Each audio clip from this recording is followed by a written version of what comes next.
রাধে রাধে বন্ধুরা, ড্রাইভার মলয় চন্দ্র কুমারের সম্পূর্ণ রামায়ণ পাঠে আপনাদের স্বাগত জানাই। তো বন্ধুরা, আজকে সম্পূর্ণ রামায়ণ পাঠের 24 দিন চলছে।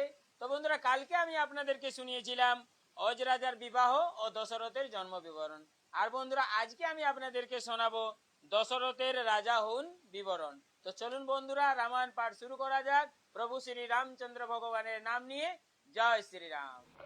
তো বন্ধুরা, আজকে রামায়ণ পাঠটির নাম হচ্ছে দশরথের রাজা হউন বিবরণ।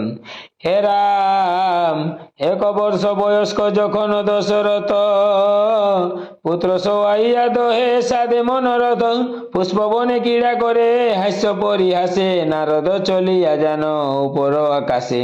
পরিজাত মালা ছিল তাহার বিনয়, বাতাসে উড়িয়া পড়ে ইন্দুতি গায়। পরিজাত যখন হইল পরশন, ইন্দুমতি ছাড়িলেন তখনই জীবন। প্রাণ ছাড়ি ইন্দুমতি গেল স্বর্গপুরে, কাঁদে অজলোচন ভরিল তার নীরে।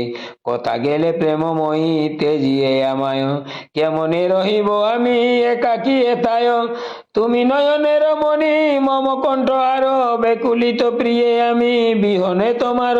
কত বা কহিব সেও রাজার বিলাপ, না পারে সহিতে ইন্দুমতির সন্তাপ।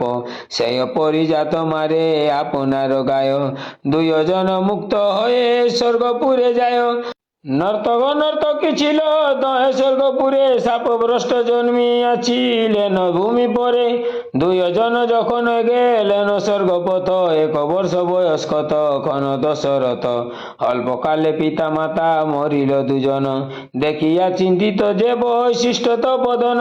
সেই পুত্র লইয়া গেল ঘরে আপনার, পড়াইল নানা শাস্ত্র শাস্ত্র অনুসার। হইলেন 5 বর্ষ বয়স্কে যখন, লইলেন আপনি পৈতৃক সিংহাসন।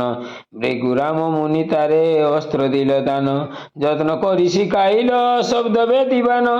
রাজ্য করে দশরথ যেন পুরন্দর, পুত্র তুল্য পালে প্রজা মহাধনুর্ধর। রাজার বয়স হইল 15 বৎসর, আদি কাণ্ড রচে কৃত্তিবাস কবিবর। তো বন্ধুরা, কেমন লাগলো আমার এই রামায়ণ পাঠ? যদি আপনাদের আমার এই রামায়ণ পাঠ ভালো লেগে থাকে, তাহলে সকলে ধীরে ধীরে করে আসুন আর আমার এই রামায়ণ পাঠের মাধ্যমে একটু রাম নাম শ্রবণ করে যান। তো সকল বন্ধুদের আমার একটাই অনুরোধ, কি আমাকে ফলো করে আমার পাশে থাকবেন আর কমেন্ট বক্সে গিয়ে জয় শ্রীরাম লিখবেন। তো সকল বন্ধুদের রাধে রাধে, জয় শ্রীকৃষ্ণ, জয় ভোলেনাথ।